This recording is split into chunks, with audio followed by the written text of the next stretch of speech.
I paid double for a BLDC fan 2 years ago, and even tonight I'm still not totally sure I made the right call. I was right about the power bill. I didn't lose a single penny there. What I got burned on wasn't the bill, and that's exactly the part nobody in the store tells you about. I talked 3 of my relatives into buying this fan. 2 of them still thank me. The third one calls me every single summer, and I'll tell you why that call comes at the very end. You're standing right where I was standing 2 years ago. 2 boxes on the shelf, and one costs almost twice as much as the other. The more expensive box has it printed in big letters. You're going to save money. And there's one thing going around in your head. Is this true? Or am I about to get sold to one more time? I know that question because I had that same question in my head when I put the box in my cart. How much do you actually save on the power bill? A regular ceiling fan pulls about 75 to 80 watts on full speed, and a BLDC fan pushes the exact same amount of air on just 28 to 35 watts. More than half off every hour, every day. But here's where it starts getting messy. I didn't believe it, so I put a meter on it at home and measured it myself. The number wasn't worse than what marketing says. It was actually a little better. And you don't have to take my meter's word for it.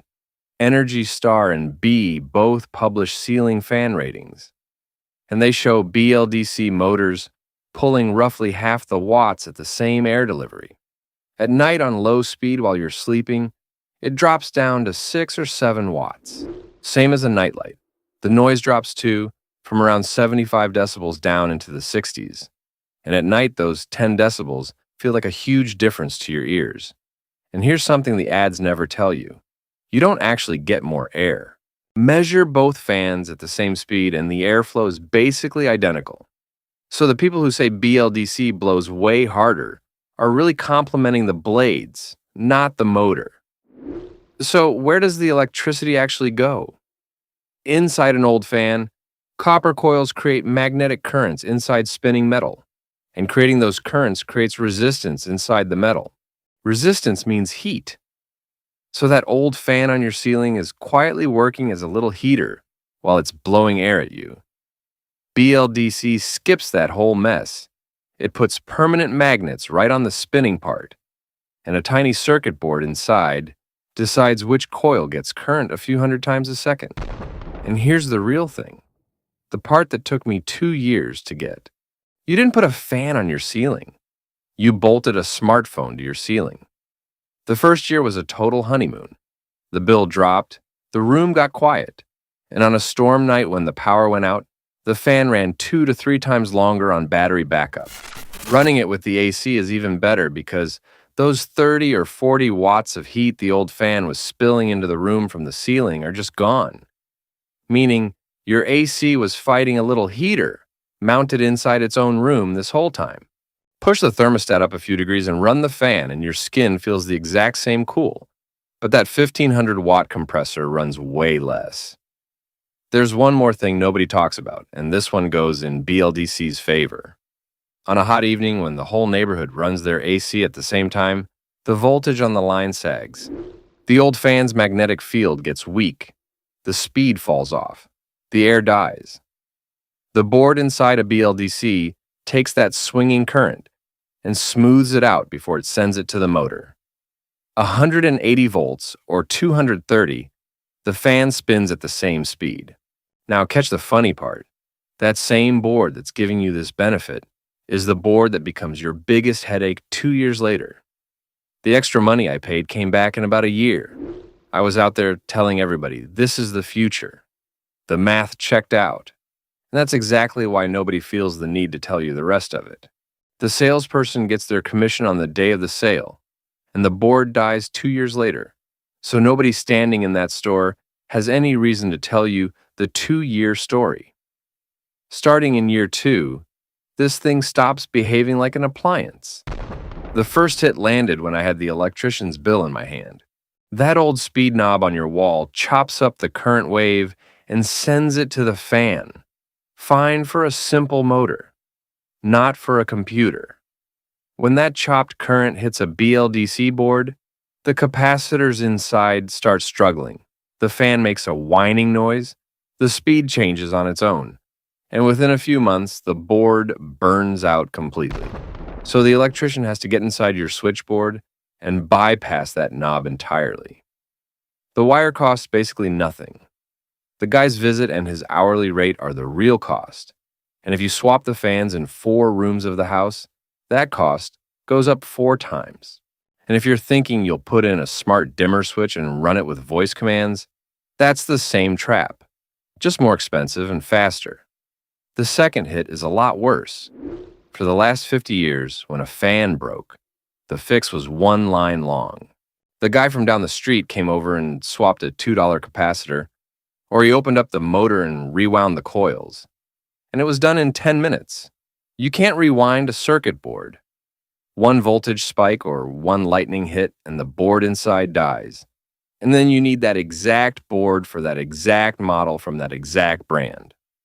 In a big city, 2 days. In a small town or outside the service coverage, that's a week right in the middle of the heat, sometimes longer, lying under a dead fan. So the verdict is obvious, right? Twice the price, can't be fixed, needs an electrician, don't buy it. No, I still haven't taken mine down in the bedroom, and I'm not going to, and that's the most uncomfortable part of this whole video. Because the question was never good versus bad. The question is, how many hours a day you actually run the fan in that specific room, and how close the service is in your area. And let me say this, the big costs wear people down, but the little things wear them down more. You hit the switch and the old fan just grunted and started spinning right away. With a BLDC, nothing happens for 2 or 3 seconds because the chip inside is booting up. Then the blades suddenly jerk backwards for half a second, just to figure out where their own magnets are sitting.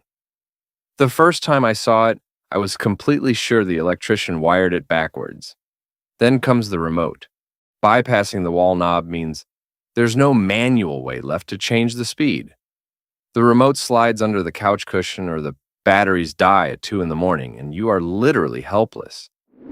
One of my relatives has 2 fans of the same model in 2 rooms, right next to each other, and the radio signal goes straight through the wall like it's nothing. They went to turn down the speed in their own room and shut off the fan on a sleeping guest in the next room. And there was a pretty good argument about it the next morning. And the smallest, most annoying thing of all is that light. Companies want to show you the fan is digital, so they stick an LED in the middle hub that shows the speed.